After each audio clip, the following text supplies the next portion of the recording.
Hi friends, Karthik Deepa சீரியலில் ஒரு அட்டகாசமான ப்ரொமோ பற்றி தான் இந்த வீடியோவில் பார்க்க போகிறோம்.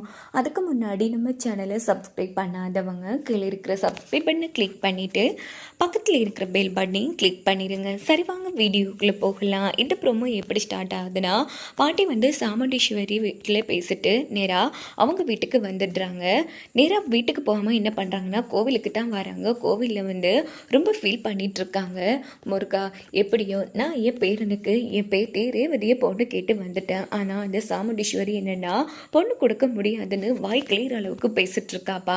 ஆனால் என்ன நடந்தாலும் சரி, நான் ஆசைப்படுற மாதிரி என் பேத்தி ரேவதிக்கும் என் பேரன் கார்த்திக்கும் தான் கல்யாணம் நடக்கணும். அதை நீதாப்பா நல்லபடியாக நடத்தி கொடுக்கணுங்கிற மாதிரி பாட்டி கோவில்ல இருந்து ரொம்ப ஃபீல் பண்ணி வேண்டிட்டு இருக்காங்க. இந்த பக்கம் பார்த்தோம்னா நம்ம ரேவதி யோசிச்சுட்டு இருக்காங்க. நம்ம பாட்டி இவங்க தானே இப்போ தானே தெரியும், நம்ம பாட்டி ரொம்ப நல்லவங்களாக இருக்காங்களே அப்படின்னு அந்த இடத்துல ரொம்ப சந்தோஷப்படுறாங்க. அதுக்கப்புறமா பார்த்தோன்னா சாமுண்டீஸ்வரி இங்கே பாரு ரேவதி, நான் கோவிலுக்கு கிளம்புறேன், நீயும் வரியா அப்படின்னதும் சரிம்மா, எனக்கும் கோவிலுக்கு வரணும்னு ஆசையாக இருக்குது, கிளம்பலாம் அப்படின்னுட்டு ரெண்டு பேருமே கிளம்பி என்ன பண்ணுறாங்கன்னா நேராக கோவிலுக்கு வராங்க. அங்கே பார்த்தோன்னா நம்ம சாமுண்டீஸ்வரியும் ரேவதியும் கோவிலுக்கு சாமியெல்லாம் கும்பிட்டுட்டு இருக்காங்க. அதே கோவிலில் தான் நம்ம பாட்டியும் இருக்காங்க. இது சாமுண்டீஸ்வரி கவனிக்கையில், அம்மா நான் இப்படி பார்த்துட்டு வரேன் அப்படின்னுட்டு கோவிலில் வளைச்சி வந்துட்டு இருக்காங்க. இந்த பக்கம் சாமுண்டீஸ்வரி ஒரு பக்கம் கும்பிட்டுட்டு இருக்காங்க.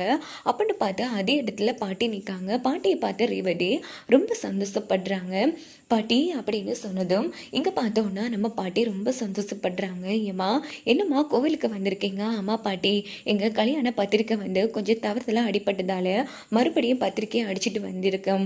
இங்கே சாமியை பாந்தத்தில் வச்சு பூஜை பண்ணிட்டு போகலான்னு வந்திருக்கோம் பாட்டி அப்படின்னு போது, ரொம்ப நல்ல விஷயமா பாட்டி. இங்கே பாருங்கள், நீங்கள் தான் என் பாட்டின்னு எனக்கு இன்றைக்கி தான் தெரியும் பாட்டி.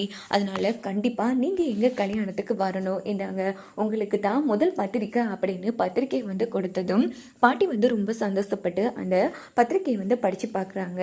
படித்து பார்த்துட்டு, இங்கே பாருமா, என் பேத்தி உன் பேர்கிட்ட என் பேரனோட பேர் தான் இருக்கணும்னு ஆசைப்பட்டேன், கடைசியில் இப்படி ஆயிடுச்சேம்மா, எனக்கு ரொம்ப கவலையாக இருக்குது அப்படின்னது. பரவாயில்ல பாட்டி, இங்கே அப்படிலாம் சொல்லாதீங்க பாட்டி, நீங்கள் கண்டிப்பாக கல்யாணத்துக்கு வரணும் அப்படின்னது. சரிம்மா ராசாத்தி, கண்டிப்பாக நான் வரேன் அப்படின்னு பேசிட்டு இருக்காங்க. இதை தூரமாக நின்று சாமுண்டீஸ்வரி பார்த்துட்றாங்க. ரேவதி, இங்கே என்ன பண்ணிட்டுருக்க? இந்த பொம்பளை கூட உனக்கு என்ன பேச்சு வேண்டி கிடக்கு அப்படின்னதும், அது அப்படின்னு தயங்கும் போது, இங்கே பாரு, ஒன்னெல்லாம் அடித்தாலும் பத்தாது, இன்னொரு வாட்டி இந்த பொம்பளைங்க கூட இல்லானே பேசினா அவ்வளோதான். அம்மாவை பற்றி தெரியும்ல, நான் மனசியாகவே இருக்க மாட்டேன், வா போகலாம் அப்படின்னு சொல்லிட்டு நம்ம ரேவதியோட கையை பிடிச்சி தரதரன்னு அங்கேருந்து அழைச்சிட்டு போயிடுறாங்க. ஸோ நம்ம பாட்டி ரொம்ப ஆர்வ கோளாறாச்சு. எப்படியாச்சும் பாட்டி நம்ம கார்த்திக் ரேவதியோட முறை மாமனோ, அதே மாதிரி நம்ம பாட்டியோட பேரனே கார்த்திக் தான் என்கிற உண்மையை ரேவதி கிட்டேயாச்சும் சொல்லணுங்க. ஸோ அப்படிலாம் நடக்கணும்னு நினைக்கிறவங்க மறக்காமல் அவங்க கருத்தை சொல்லுங்கள்.